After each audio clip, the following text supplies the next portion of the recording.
Performance Shed. Today's question is, will the Grey Ghost run? Of course it will. Right, so I've degreased the bell housing section and the main body. Oh, it's hot. I had to warm it up because it's all the insulation inside was obviously wet. Give that a little file. Just wanted to see if it's 12 volts or not, but it's going to get 12 volts anyway. Now, obviously, I pulled this starter motor apart off camera because it was getting late and I couldn't really be bothered, and you didn't really need to see me fumbling around anyway. So, as you can see, this armature section here is like really worn and dirty, obviously not making contact. Is it a commutator? I don't know, something like that.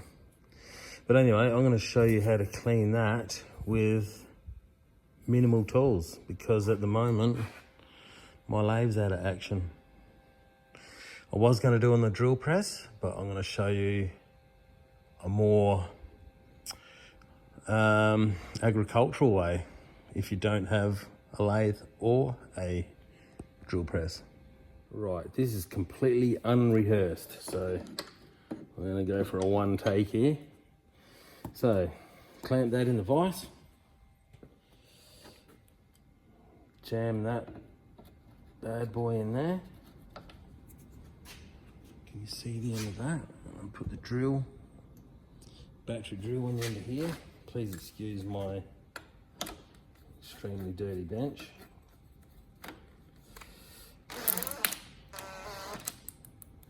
Right, you get the picture. Now, trusty old file. Now, be careful here that I don't ruin it totally.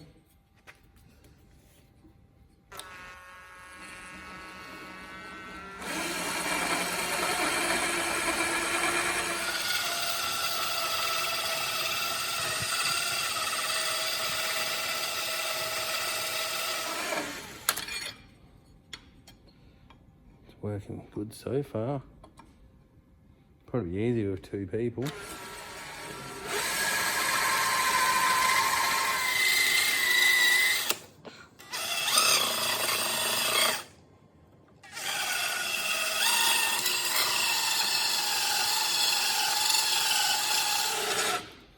I probably wouldn't recommend to do this on a really good car. This is just quick home job to get this thing hopefully working.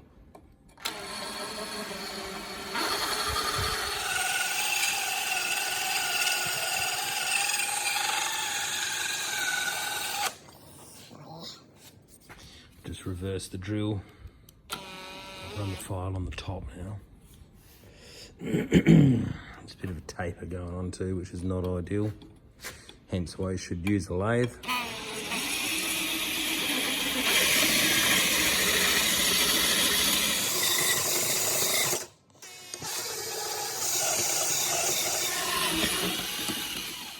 Now the other thing we need to do is make sure there's no particles touching between these two. I don't know the name of them, I'm not a scientist, but you get the picture.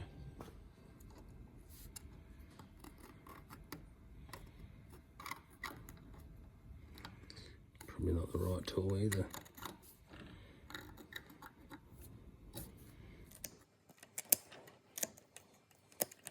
Now there's little burrs on there we need to clean off with a bit of sandpaper.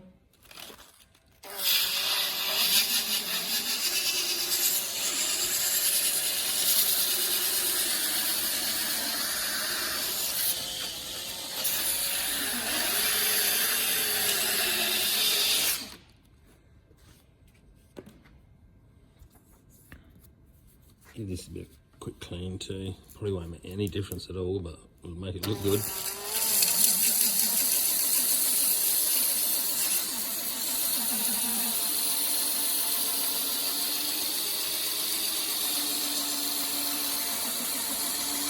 Now in the real world, if this thing was getting actually overhauled, you'd get new bushes put in the ends here, both ends, because they are a little worn out.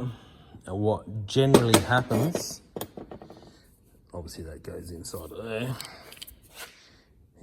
there, when these bushes wear, this armature touches the field, and that's what you get, they call it poling. So essentially that's a magnet, this is a magnet, and they stick together. Your starter motor doesn't turn, it just gets hot, and generally you're up for a rebuild. Now with starter motor, you've got an electrical side and a mechanical side. And there's a whole lot of things going on at the same time that you're not aware of. Well, some of you are, some aren't. So I'll just give this a bit of a lube with a bit of engine oil, just so it slides back and forth freely. Try not to get oil into this little clutch. Now, see how that's a one-way clutch there? And it doesn't turn the other way. That's so when your engine does start, that it doesn't spin up the starter motor or overspeed the starter motor. It actually freewheels. The other thing is this rotation here, this tapered, not tapered, but spiral arrangement. Now, the way this starter motor sits in the car, the front of the engine is that way. So the engine rotates this way. This rotates opposite, which is that way. So when this does turn, or start to turn that way, it helps throw this out as well as this little lever. Now this lever pivots in the front housing, I'll show you again in a minute, and this end here is hooked to the solenoid. Now, as well as that solenoid throwing that pinion out, it also makes a connection which sends power to your brushes. Now, that's another full story, I'll tell you in a minute. Now, on the end of this shaft where it runs inside of this bush, I like to use a copper-based, well, it's actually anti-seize or never seize, even though it will dry up eventually. The copper itself is a lubricant. I'm going to lube up this little pivot bolt. That's for that fork. Right, I'm not going to lie, I had a few practice runs just to get the orientation of this right, because it's offset and whatnot. That goes in there. Drops down, get the pinion in over the top, get it in the clutch fork there. That can go into its bush. Yeah, see that slop? That's not supposed to be there. We're just patching this up to hopefully get it running. Now we put that little pin in the fork. There we go. Something unusual I noticed too. This has got 10mm headed nuts on it, so I can't explain what's happened there. 10mm. Oh, fits like a glove. Give it a little nip. Right, I just had a big brain fart because I thought this thrust arrangement was put together wrong, but after I've looked through it and worked it out that it was probably the right way. See how it's got those flats on there? So that wave washer will go on there first and then lock on so it doesn't obviously rotate. Well, it rotates with the shaft as one. Then this steel washer and then this fibre washer which actually goes into the end of the other housing, like so. So if you put those two on, that's going to lock on there as well, which makes sense. Now I'll put a bit of grease on this one and drop that into the base. Oh, can you see it? Down in the base of there, so it doesn't fall out. Right, got a bit of copper paste on the bush section there, and that thrust bit. I've glued, well, greased that plastic shim as well and dropped that in the bottom. Obviously this only goes on one way because of that copper strap. That's got to line up with the solenoid doodad. And it just sits on there like that. These weird little... I've never pulled a starter motor like this apart before, eh? Oh, maybe I've got to... Oh, there you go, another mistake. Only human. So they got to go in first. Like that. Put the other one in.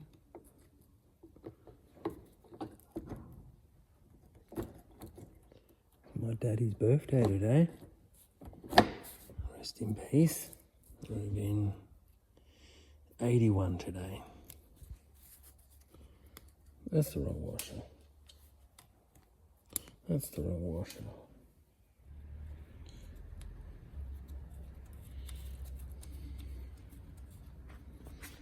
Thumbelina.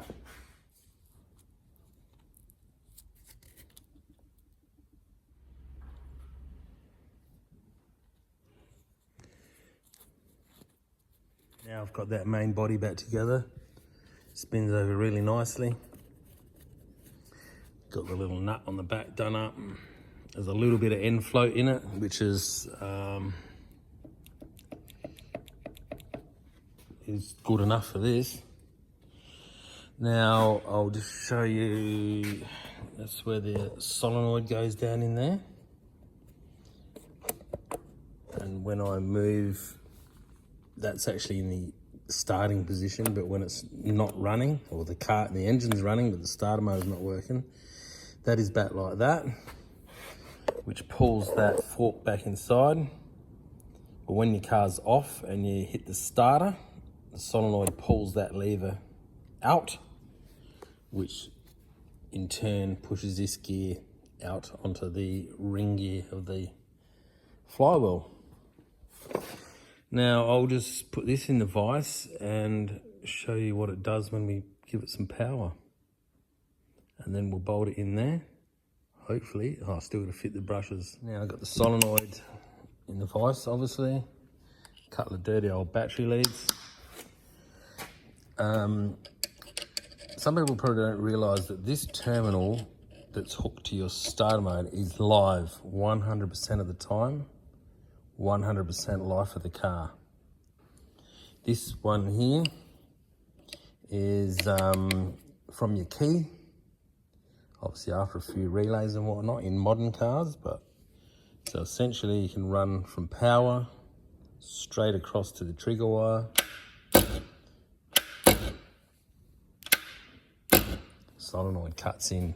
Now that's what pulls on that little arm, which throws the fork out, which engages the Bendix drive or pinion onto the crown wheel. Hopefully I've explained it enough mechanically. Now electrically it gets a little bit more complicated because normally this trigger wire goes through a coil inside of the solenoid, and it's normally earthed out through the, someone's gonna correct me here because I'm not an auto electrician, but it comes out through this wire here, terminal, sorry, that goes into this one. This is your main strap into your internals of the starter motor. Now this goes in through the case into the field windings. There's 4 field windings in there, 4 big magnets. Once they come out of those windings, they end here. Then they go into the brushes. The brushes go through into the armature, which then comes back out of the armature through another brush, which then goes to earth. So 99% of the time, when you get a starter motor that's making a faint clicking sound, but it's not cranking, and then someone gets a hammer out and bashes on the solenoid, bashes the solenoid with a hammer, and then the starter motor works.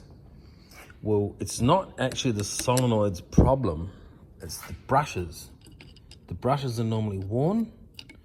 When you hit the starter motor with a hammer, it's enough to loosen up the brushes to make contact, to make the solenoid engage fully. Then your car will either start that time or it might last for a month. Normally it's worn brushes. The other thing is when you've had a car, people say, oh, the battery's not flat, but it's not starting. And you turn the key and it clicks. Click, click, click, click, click. And they say, oh, but the headlights work. Well, they're going to work because there's still 12 volts there, but not enough amperage. So what normally happens, you'll turn the key, this solenoid will pull in with enough power, that'll pull in. And then when these two, I didn't mention, there's a contact inside. When this pulls back, there's a contactor that joins these 2 terminals together, which sends full power to this to turn the starter motor on. When this clicks in and makes contact on the 2 terminals, it's a big enough load to basically trip the battery out, so the solenoid will release. And then when the solenoid recognises that the power's come off, there's enough power again for the solenoid to pull back in. So this happens, you'll hear it tick, tick, tick, tick, tick. So that's how fast that clicks in and out. I hope I explained that good enough, but yeah. So now that's good to go. I've got to do brushes now. Put 2 brushes in here, only has 2. I'll give them a bit of a clean up. We'll put those in, put the solenoid on, then it'll be good to test. Rightio, brushes are in. Now it's time to drop this solenoid into there. Just goes in and hooks in the bottom. Just like that, and once it's hooked in, you won't be able to pop it out. Just a matter of bolting that in now.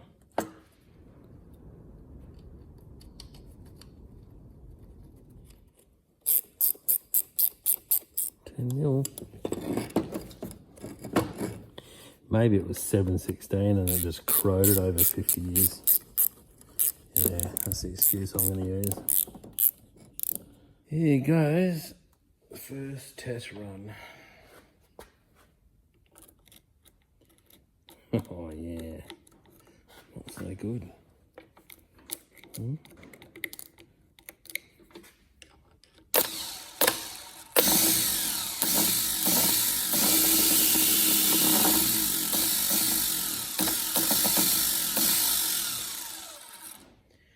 That's all well and good. What I'm doing there is bypassing the solenoid and going from the battery terminal straight to the motor. The solenoid didn't seem to want to click in. I'm wondering if that wire on the side needs an earth wire. If I earth that to the body,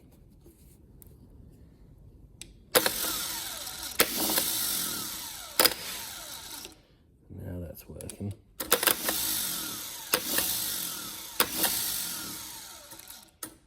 Yeah, I think I'm going to have to solder a wire off of here and bolt it onto the earth, because it's just not getting the earth it needs to turn the solenoid on. Right, just got that wire soldered on there. Just got to crimp this terminal. Like I said, that's not something you normally have to do.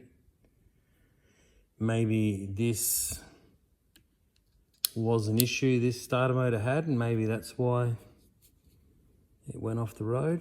Who knows? Oh, look at that. It's funny because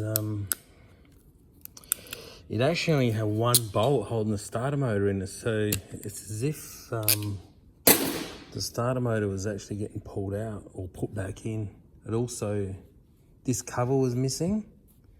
Now, whether it was just plastic or whatnot, but it wasn't there.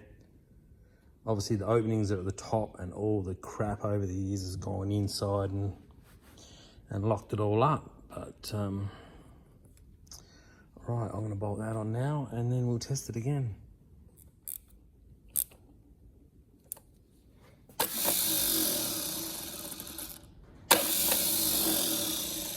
Hell yeah. Now we'll get another view from another angle so you can see the pinion coming out. Right, I'm going to say that's a win. Now we need to bolt it back in the old car. I've just got to put a cover over this now just to keep the crap out of there. I might just wrap sticky tape around it for now.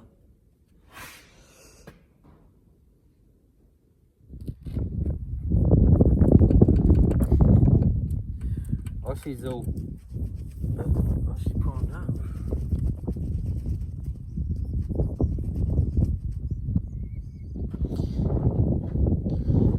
Right, so we've got the engine all topped up. Had to extend the coil to points, or coil to distributor wire, because that got stretched. Made a hot wire. No resistor because I couldn't find one. Starter motor's in.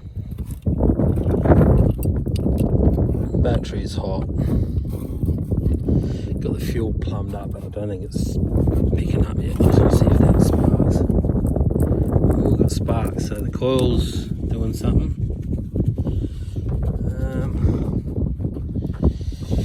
I'll see if it turns over.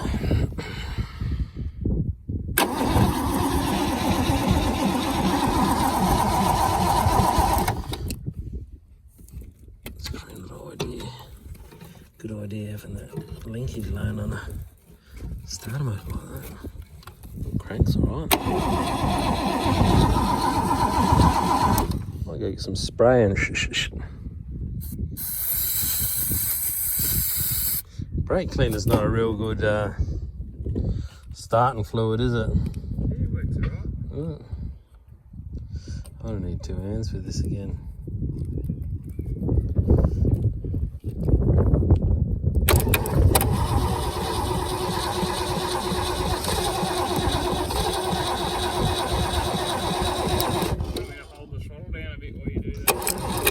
We'll just keep spraying it actually. All the ignition wire on as well. Can do. Oh.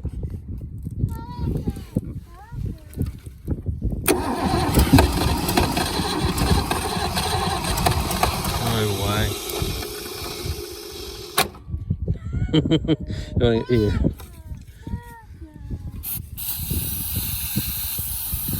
Sounds like it's actually going to try to run, on.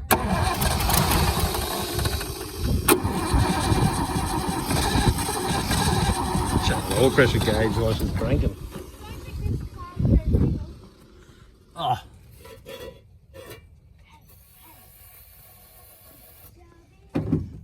It's actually got oil pressure, bro. Does it? Yeah. Oh, here we go.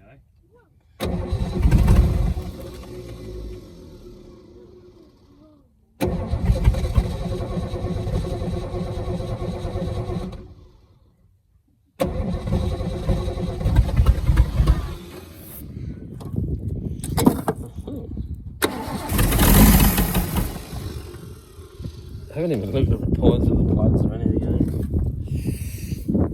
Has that got fuel up now, has it? I don't know.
Bit of tune-uppage going on. I can't believe it's running. Hasn't really taken much, a bit of a starter motor clean up. Didn't even look at the points, plugs. It's got oil pressure, that's the main thing. I'll just even get it running longer on the carby.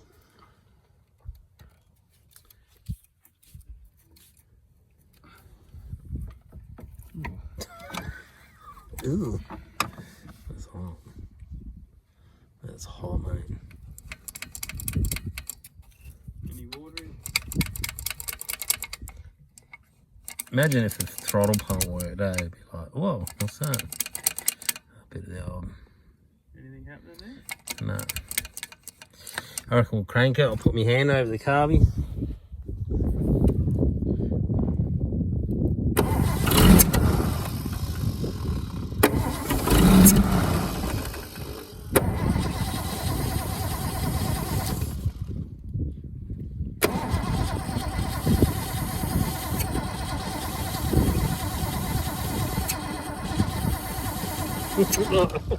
Yeah, that's what I was pointing at. Did you see it?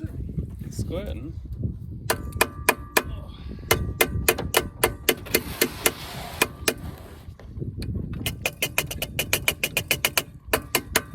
Carby chain.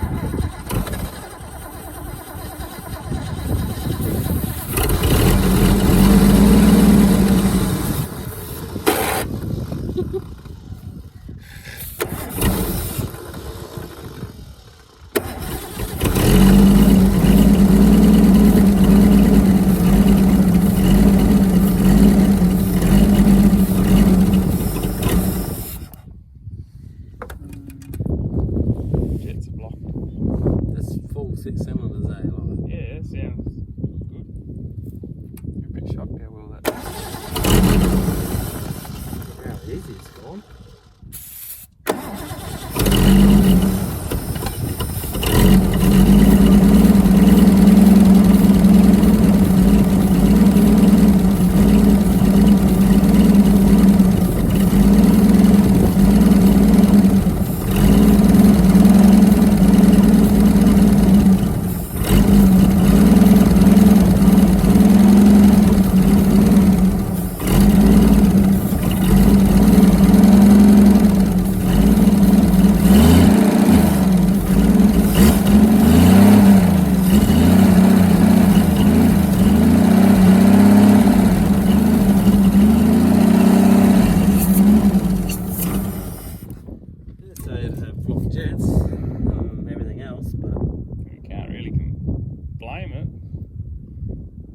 Sitting there. You should see how good it runs, man. I don't believe you. Feel it. Hey! Did you actually have it running? Yeah? What are you pulling Carby off for then? I thought you were still... I was going to see if we can get it to idle. It just starts and idles, man. Cause you actually had it running? Nice. Absolutely overwhelmed on how the old Grey Ghost fired up. Unbelievable. Actually taking the carby off because I'm going to clean this tonight, and tomorrow we're going to get it idle. I want it idle smooth because it's running on 6 cylinders, crispy. Like, we didn't even take the plugs out. We didn't look at the points, didn't touch the leads. We just hooked power up into it and got it cranking. Starter motor is minty. Hopefully you learned something from the starter motor. It's the next day, the next morning. We pulled this carby apart last night. Went through it, put old gaskets back in it. Yeah, like I said, we just wanted to get it to run on the carby at least anyway, so. Needle and seat was actually glued up, so it didn't get any fuel in it at all yesterday. So today, it should just run. All right, let's go bolt it on. All right, ready for the following day startup. Boat tank's primed. Carby's full of fuel, as you can see it's leaking. Battery's in. Here, fella. Oh, I don't know if you can see it. Yeah. Now, throttle pump's working because this carby's that old, it still has the original leather plunger. So I just, when we had that out last night, I actually oiled it and give it a bit of a massage and flared it out again. So it's basically like new, so. All right, we'll go for a start, I think. Thing's stone cold. Ignition's hot. Fuel's primed. All right, go for the start.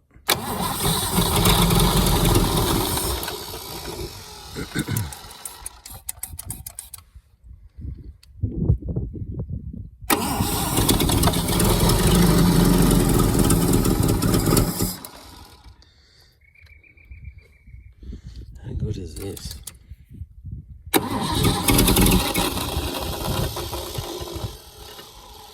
How good is that starter motor?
couple of pumps.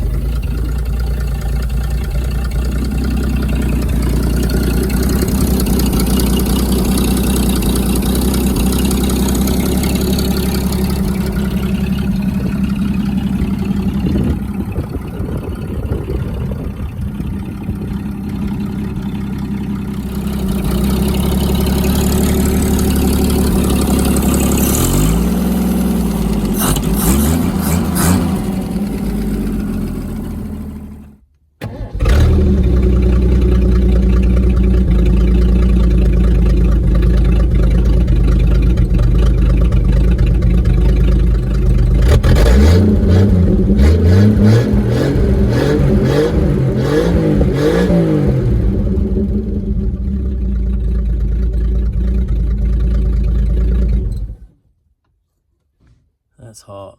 Right, now obviously the car runs. I'm pretty well just going to park it up now as garden art, get the forklift under the front of it, pick it up, put it down there. I don't know, what's people's thoughts? I did think maybe, can we drive it? But I really can't be bothered messing with the clutch. It's hydraulic, so everything will need replacing there. Structural wise, I could probably just lift it up and put 2 links of steel under the whole car and just tie it up at either end. That'd be enough to keep it where I could drive it, but depends how many likes I get on this video, eh? If it hits a certain number that I got in my head, well, I'll probably, we can do that. We'll take it for a drive.